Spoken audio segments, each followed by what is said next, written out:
مالك كردي سوف يجيب على كل أسئلتنا بإذن الله. ما بدنا نتعبه كثير، بس حاولنا يعني ناخذ من وقته شوي. تفضل، معك المكالمة سيادة العقيد. مساء الخير.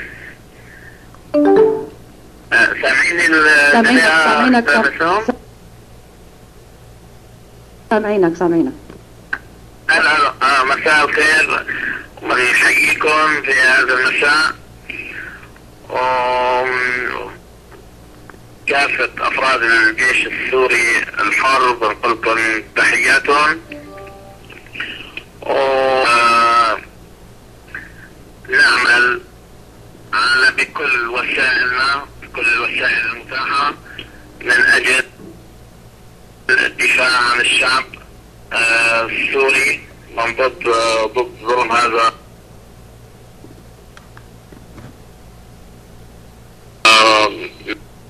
النظام الطاغي. ونسيت أن أهنئكم وأهنئ الشعب العربي نظام هذا الطاغي، طبعا طاغية القذافي. سيادة العقيد لو سمحت، أنا عم بسمعك سيادة العقيد، أنا بضطر أسألك أنا الأسئلة وهم بيسمعوك إن شاء الله. ممكن لو سمحت تعطيني تاريخ الانشقاق، لأن نحن ممكن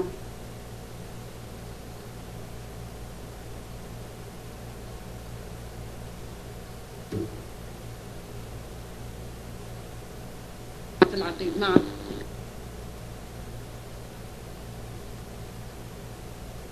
اوكي. ايوه. انا هلا بوجه لك بس السؤال اللي بدي اوجه لك اياه الان لو سمحت. عم باخذ بس فقط الاسئله. هل عندكم لديكم اي خطط للهجوم على القوات التي تضرب الجيش السوري التي تضرب الشعب العزل؟ هل عندكم اي خطط لهذا الهجوم؟ طبعا في هذه المرحله خططنا تعتمد على تكتيك العصابات، يعني اي قتال بالمجموعات وفق تكتيك العصابات، اي بالمجموعات لا يتجاوز عدد عن 10. وهذا الهجوم فقط على الامن وشبيحة النظام والوحدات التي تقوم بمهاجمة المتظاهرين او تكون مستعدة في حال استعداد او تتقدم لضرب المتظاهرين. سؤال آخر سيادة العقيد. عفوا ثواني بس لو سمحت. متى سيتم فتح باب التطوع، خصوصا أن هناك شباب في داخل سوريا وخارجها ينتظرون على أحر من الجمر،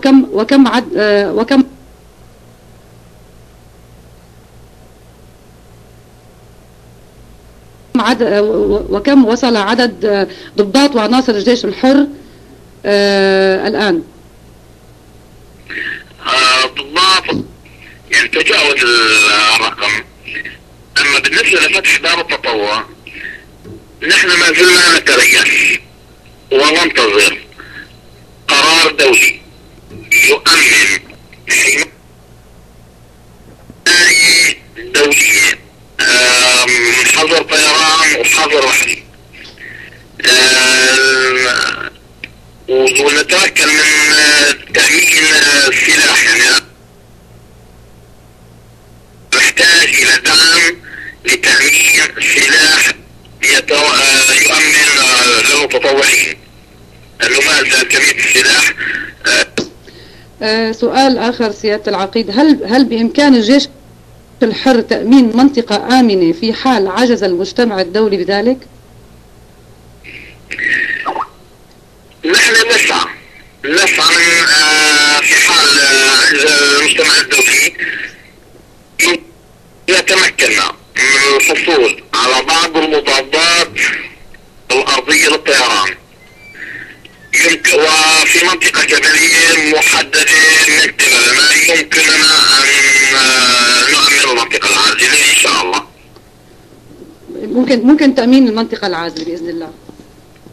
يمكن تأمين في حال الحصول على بعض يعني المضادات ضد الطيران، نستطيع ذلك إن شاء الله، يعني إذا تأمن هناك مضادات وأسلحة نوعية، وبعملية نوعية يمكن أن تعين مثل هيك منطقة عازلة.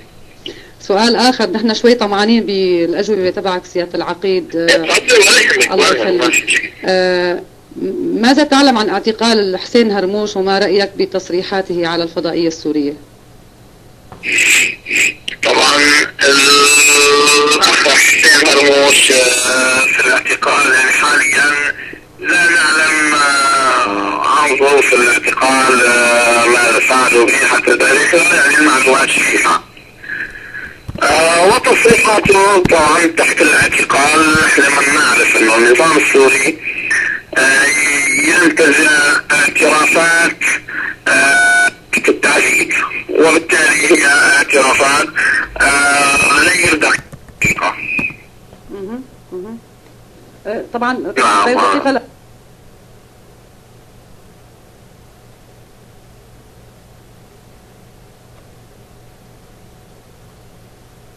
يعني أساليب كثير، يعني أساليب القمعية أساليب كثيرة جدا جدا، يعني يستخدم هذه الأساليب، وبالتالي يستخدم أساليب يعني لا يتصور العقل في الحقيقة. هذا معروف طبعا. النظام السوري من زمان صدارته.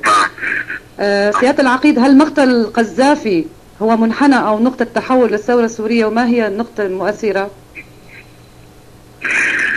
طبعا مثل ما شفنا اليوم قوة التظاهر في سوريا نتيجة هذا الموقف، يعني هذا المقتل القذافي أعطى أمل كبير لدى الشعب في سوريا، ويشجع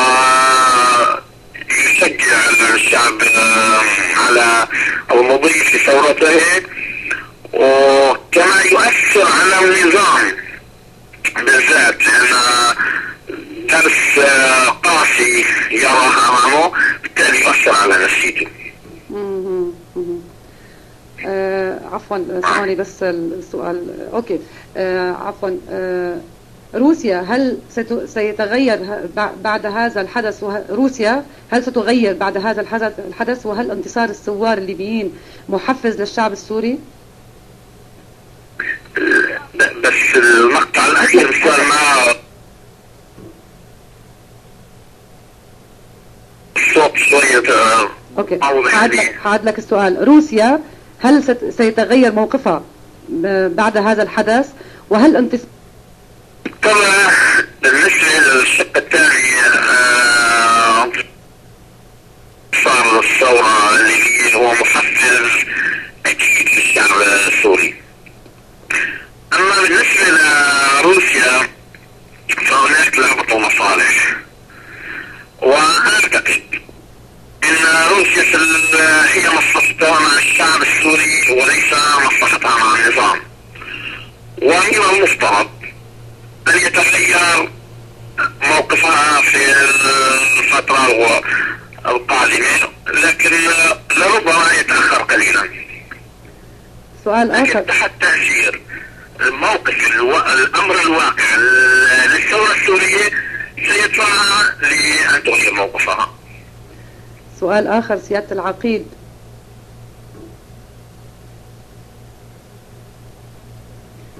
هل ثبت لديكم أن الحكومة الإيرانية تدعم نظام الأسد بالأسلحة والجنود؟ وأنا عملي هو عقد، يعني القيام بعقد الاتفاقيات مع الحكومات. بالنسبة للقوى البحرية فأنا ضابط بحري محاسب إدارة القوى البحرية.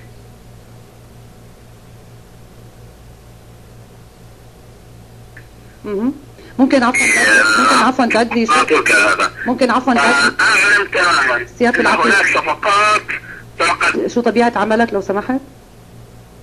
أنا عملي محاسب إدارة القوى البحرية. يعني يعني بمعنى المسؤول الإداري للقوى البحرية عن عقد الصفقات طاقات العدان للقوى البحرية. وهناك قبل قدومي بيومين تماما كان هناك في تنفيذ فقط سلاح تم توصيله الى سوريا عبر مطار دمشق الدولي.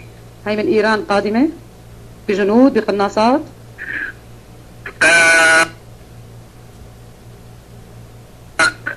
القناصات هناك في صفقة قناصات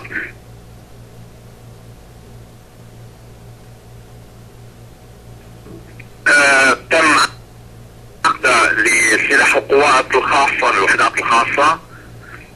هناك أطباء إيرانيين يعملون في بعض المشافي السورية لكي يطببوا قاموا بقتل الجرحى، جرحى التظاهر، بقتل جرحى التظاهر الأطباء السوريين بكل أسف، بقتل جرحى التظاهر. نعم بقتل جرحى التظاهر. وإن شاء الله عندما يحين الوقت، لأنه أنا لدي اتصال مع طبيب قام بتجهيز لائحة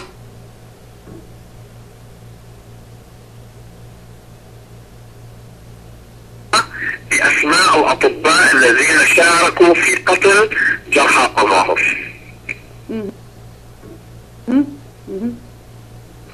نعم، لكن الوقت حاليا لا يسمح له انه يعلن، لكن بالوقت المناسب ان شاء الله يتم الاعلان عنه. ان شاء الله. في مدينة دمشق من قبل كتيبة معاوية بن ابي سفيان، وهل كتيبة الابابيل حقيقة؟ نعم، كتيبة الابابيل كتيبة حقيقة، وهي بدأت بأعمال يعني في داخل المدينة.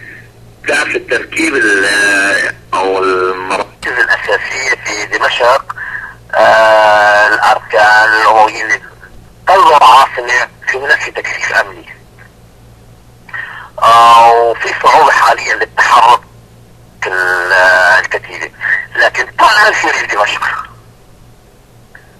او في المناطق الاقرب، يعني حتى دارية، معظمية، دوما، يعني ما زلت بالطول الريف، بس قريبا ربما ان شاء الله، يعني هذا امل ان شاء الله قريب انها توصل لقلب العاصمة. سؤال آخر سيادة العقيد، هل يتوقع قيام عمليات نوعية خلال فترة قريبة ضد قوات الجيش؟ نعم، أنا متأكد ذلك.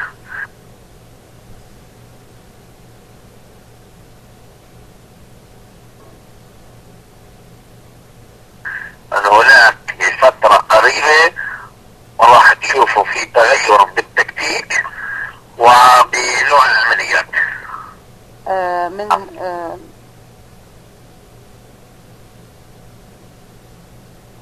الطلب هو من أهالي دير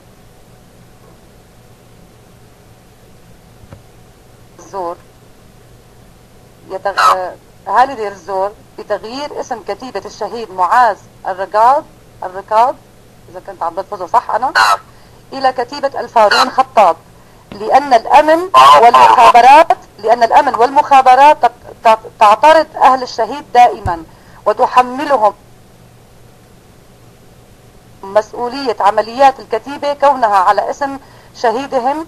هذا طلب من أهالي الشهيد معاذ الركاض في دير الزور. نعم، هذا الطلب في حال حصل توافق من اخواننا في دير الزور على تغيير هذا الاسم، فنحن مستعدين فورا على التغيير. ولكن اقول بصراحة بعض اخواننا في تحصل لديهم منافسة في العمل مما يدفعهم الى بعض الانانية،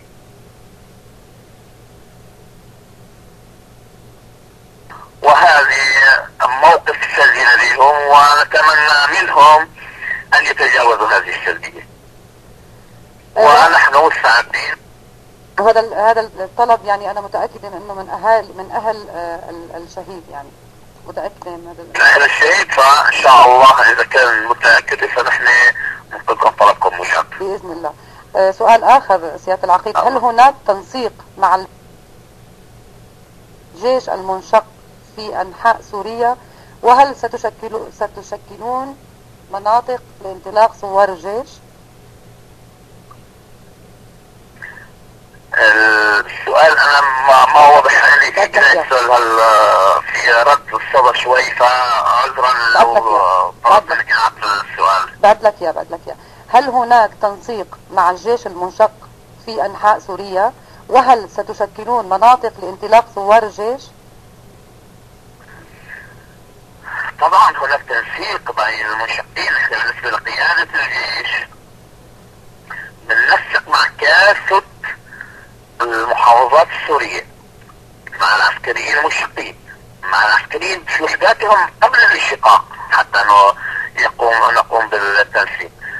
احيانا هناك بعض العسكريين لا يكونوا منسقين، هو فرض الامر الواقع عند التظاهر يقوم بالانشقاق ثم يتصل معنا بطريقة ما، فنؤمن له الانضمام ونتوجهه الى اين يذهب، الى اي كتيبة في المنطقة القريبة.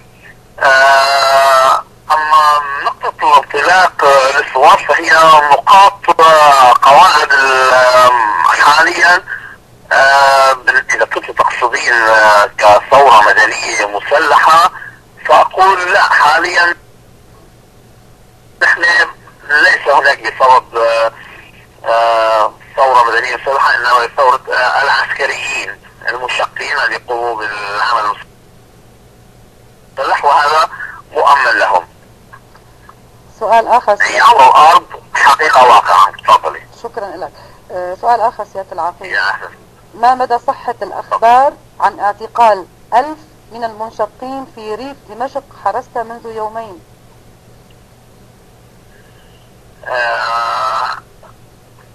أعتقد أن هذا الخبر حتى اللحظة عالم عن صحة. هناك في بعض الاعتقالات للمنشقين عند محاولة الانشقاق.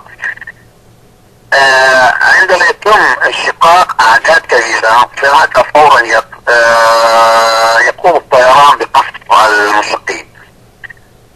أما أعداد منشقة بإجمالي 1000 واحد فهذا كلام على الصحة، ولم يصلني أي شيء عن هذا الموضوع، ونحن على تواصل. طبعا هناك بعض الأفراد أثناء المواجهات يتم بعض اعتقال منهم، وأحيانا استشهاد عدد منهم لا بأس به.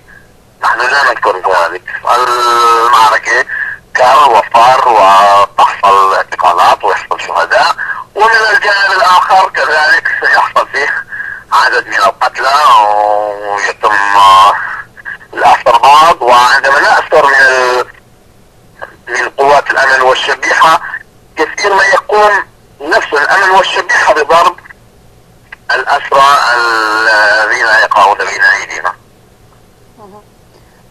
سؤال آخر سيادة العقيد، هل ممكن أن تطمنا على قوة الانتشار في جنوب سوريا، وهل سنسمع عن عمليات قوية في جنوب سوريا؟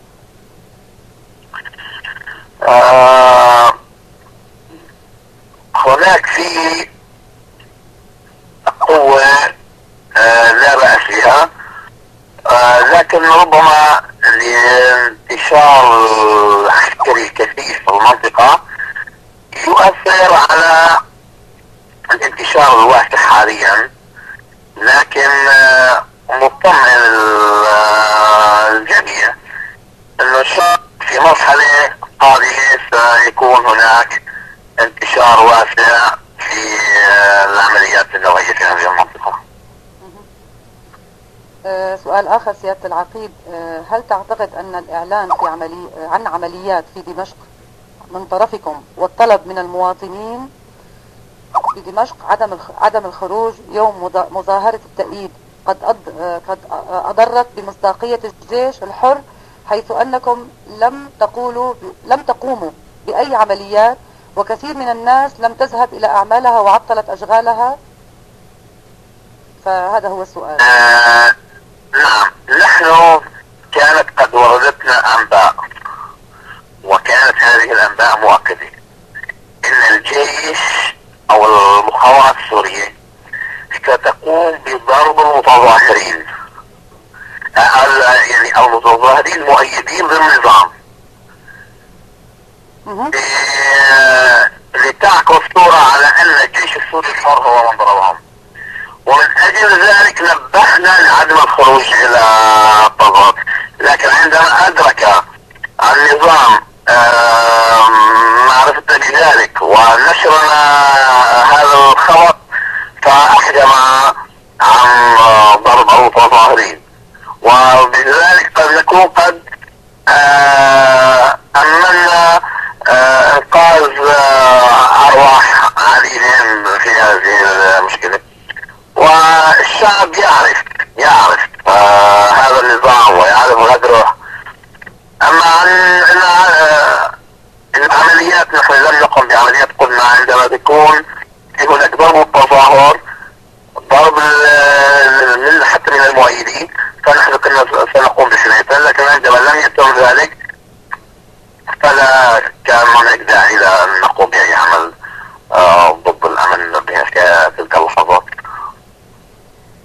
سؤال آخر سيادة العقيد، ما مدى تواصلكم مع المجلس الوطني، ولماذا لا يعلن المجلس تأييده لكم وطلب الدعم العالمي لكم بإنشاء حظر جوي على شمال سوريا؟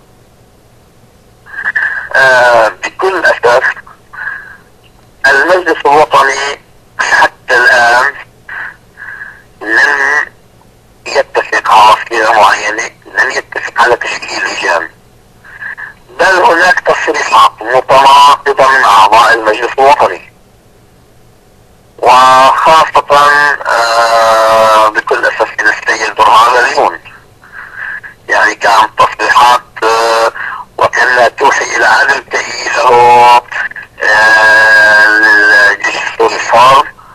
وبالأمس على قناة صفا مع السيد الشيخ عدنان العرور كان لي مداخلة في ذلك، وقد عرض تلفزيون صفا مقاطع للسيد برهان اليون يؤيد كلامي في ذلك. لكن نتمنى أن يكون هناك تفسير واضح من السيد برهان لما تحدث به، ربما قصد غير ذلك.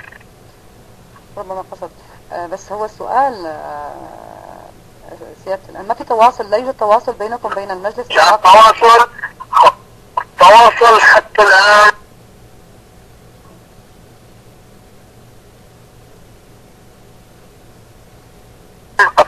لم يبادر. هو اتصل بنا على انه سيقوم بالتواصل في فترة، لكن عدم تشكيله للجانه فأجل عملية التواصل معنا. ولم تشعرون ابدا باي دعم من المجلس لكم كجيش منشق؟ لا، حتى تاريخي الحالية ربما يريد بعد الوقت لتجميع نفسه، أليس كذلك؟ نعم، نحن نقول أن نعطيه الفرصة والوقت، ربما في الأيام القادمة يقوم بتجميع نفسه وبالتالي تفعيل لجانه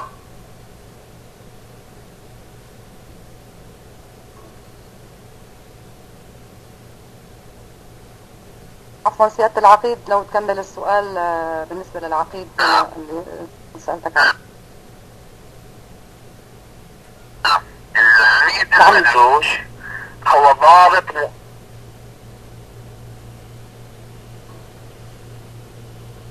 متقاعد، كان يعمل ضابط في الاستخبارات.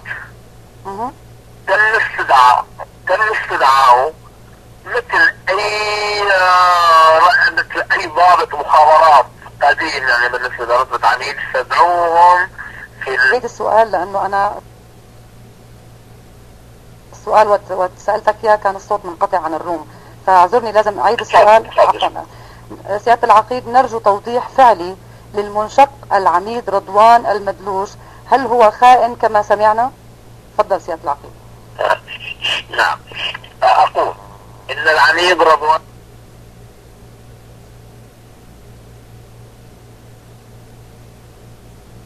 المدلوش هو ضابط متقاعد، يعني ليس في الخدمة. تم استدعائه إلى أجهزة الأمن كمستشار، وبالتالي هو لا يمكن أن ينشق، لأنه بالأساس هو متقاعد، ونعلم أن الانشقاق هو للعسكري يوحي على أنه ضابط منشق ليتمكن من الدخول بين الضباط المنشقين وبالتالي شق صفوفهم. يعني هي خدعة من النظام. نعم، هذه خدعة من النظام. سيادة العقيد، لغاية الآن بياناتكم منتشرة وليس لها أي موقع ثابت سوى مواقع متفرقة ليست رسمية، لماذا لا تكلف أحد بإنشاء موقع على الشبكة العنكبوتية تصدر فيها بياناتكم يكون موثوق به؟ نحن أنشأنا صفحة خاصة بالجيش السوري الحر، نصدر فيها بياناتنا، وهذه الصفحة حاليا نفكر في تطويرها، وأن تكون هي هذه الصفحة أن تكون مصدر بياناتنا وإعلاناتنا، وسنكلف اللجنة الإعلامية. يعني اليوم كنا في دراسة لهذا الموضوع، اللجنة الإعلامية لإيجاد تطوير لهذا الموضوع، لكن نحن في إمكانياتنا وظروفنا المحدودة بصراحة، أن نكون صراحة لابد من أن يكون هناك بعض الأخطاء وبعض يعني نستفيد من الدروس حاليا، وهذه ملاحظة جيدة منكم، أتقبلها بفضل رحب، وإن شاء الله سنعمل على تلافيها. سيادة العقيد، سؤال آخر لو سمحت. تعلمون سيادة العقيد أن الصورة تثبت الفعل وتزيد المؤيدين، نرجو منكم اعتماد التصوير في عملياتكم، فالحرب الإعلامية هي نصف النصر. الرحمة لشهدائنا الأبرار وأبطالنا من الجيش السوري الحر الأبي. نعم، إن شاء الله سنعمد على هذه التصوير، لكن الظروف أحيانا العمل في ظل نظام يراقب كل التصرفات كل هذا، وفي معظم أحيان أعمالنا هي مفاجأة الموقف، يعني الموقف المفاجئ، ليس هناك تخطيط في دائما ليكون لنية عملية، إنما يكون هو لدفع المهاجم في لحظة معينة على المتظاهرين. لكن كذلك حاليا زودنا بعض كتائبنا بكاميرات من أجل تصوير العمليات. ممتاز جدا. سيادة العقيد، هل يتم التأكد من جميع المنشقين حتى لا يكون بينهم مندسين عملاء للنظام؟ بالتأكيد هناك عملية دقيقة يخضع لها المنشق قبل الدخول إلى صف الجيش السوري الحر. يكون اتصال عبر أجهزة الاتصال، عبر أشخاص، تزكية من أشخاص معينين، نخضعهم لاختبار عملي على الأرض، وبالتالي عندما نتأكد منهم ينضم إلى الجيش السوري الحر. وتحصل أثناء عمليات الانشقاق وهمية من الجيش، يحاول يعني أن يقدم على أنهم عناصر مشقة، ثم يوقع بمجموعاتنا، وحصلت حادثتين، وبالتالي كانت دروس مستفادة فيما بعد. هذا في سؤال مني أنا شخصيا. عندما يأتيكم شخص يقول أنا منشق، أكيد عندكم هناك تجربة تست له يعني، فخبرتكم أكيد عالية، ممكن تعملوا له أي تجربة تست يعني له لكي تكتشفون يعني ما مدى صدقه من كذبه. أكيد. نعم نعم بالتأكيد. نحن أول من الوجود العسكريين المنشقين السابقين يعرفون زملائهم في الوحدات، لأنه كنت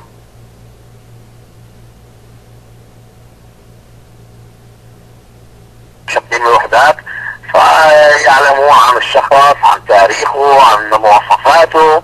هذه أول مرحلة يتم جمع المعلوم العسكري المنشق أو غير ذلك. سؤال آخر سيادة العقيد، إذا تعبت قلي، لأنه أنا يعني ما حطول كتير، خلال 6-7 دقائق حأكون ناهي معك بإذن الله. بتأسف على الإزعاج. ما موقف الجيش الحر الله يخليك، ما موقف الجيش الحر بالمجلس الوطني، ولماذا تتطرقون له وتخرجون بيانا للاعتراف به؟ ولماذا لم تتطرقون له وتخرجون بيانا للاعتراف به؟ أعد لك السؤال مرة ثانية. أعد لك السؤال مرة ثانية سيادة العقيد. فهمت السؤال. تمام. نحن مع المجلس الوطني، مع أي تضافر لجهود أو معارضة والاجتماع على كلمة واحدة، ونقدم لهم التأييد والدعم، ونحن هنأناهم منذ البداية، هنأنا المجلس الوطني بقيامته، لكن هذا المجلس لم تتبلور صورته بشكل واضح. حتى تاريخه نرى انه ربما ما زال يعني يعاني من ضعف، او غير مع بعضهم ليس هناك تكاتف، وربما فقط الاعلام السوري. نحن نريد مجلس وطني حقيقي يقدم رؤية واضحة من وبشكل قوي متكاتف، يعمل بشكل جاد لإسقاط هذا النظام. سؤال سيادة العقيد، هل ثمة من أعطى وعودا لدعم الجيش الحر؟ الوعود كثيرة، لكن حتى تاريخه لم نرى وعود فعلية ملموسة. يعني هناك شذرات، يعني أشياء ليست بالمعنى الدعم. يعني لا يوجد تنفيذ الوعود أم في وعود؟ نعم، لا يوجد تنفيذ الوعود. نعم، نسمع كلام كثير لكن أسمع صوتا ولا أرى طحينا. ما هي طلباتكم سيادة العقيد؟ ما هي أهم طلباتكم؟ ماذا تريدون من الثوار في الخارج حاليا؟ من الخارج طبعا أولا نطلب الاستمرار في العمل السياسي والضغط الدولي لإصدار قرار دولي يدين هذا النظام، وبالتالي سهل عملنا. الموضوع الثاني هو دعمنا ماديا ودعم بالسلاح، يعني نحن نحتاج للسلاح أي بمعنى نحتاج لغطاء دولي لدعم السلاح. نحتاج إلى حظر جوي وحظر بحري، المساعدة على إقامة منطقة عازلة عندما يتم مساعدة في ذلك لتجنب حصول مزيد من الدماء، يعني يكون بكلفة أقل من الدماء. سيادة العقيد، هل لديكم جهاز استطلاع واستخبارات؟ عفوا هل لديكم جهاز استطلاع واستخبارات بجميع المعلومات وكشف نقاط القوة والضعف لدى النظام؟ خلال العناصر، كافة الضباط والعناصر المشقة لها علاقات مع وحداتها، وبالتالي نحصل على المعلومات من كافة الوحدات ومن أجهزة النظام بمختلف أجهزة النظام. المعلومات نحصل عليها بشكل يومي، ونعرف مكان الضعف ومكان القوة لديه. أنا بدي أحب أول شيء أتشكرك باسم روم سوريا حرية عدالة، باسم كل اللي عم يسمعوك هلا. ممكن يكونوا هلا اللي عم يسمعوك آلاف، يعني لأنه العدد الموجود عندي هون عدد كبير، بس ممكن مثل أنا عندي هون في شيء 5 عم يسمعوك، يعني ممكن كمان يكونوا هلا شيء 20,000 واحد عم يسمعك. فأنا بتشكرك بروم سوريا حرية عدالة باسم كل الروم. بتشكرك على كل شيء. أنا بترك لك الختام لإلك، تختم بأي شيء بتحب تقوله، وشو بتطمن الناس على تقريبا امتى ممكن نخلص من هذا النظام اللي عم يقتل الشعب ويغتصب الشعب.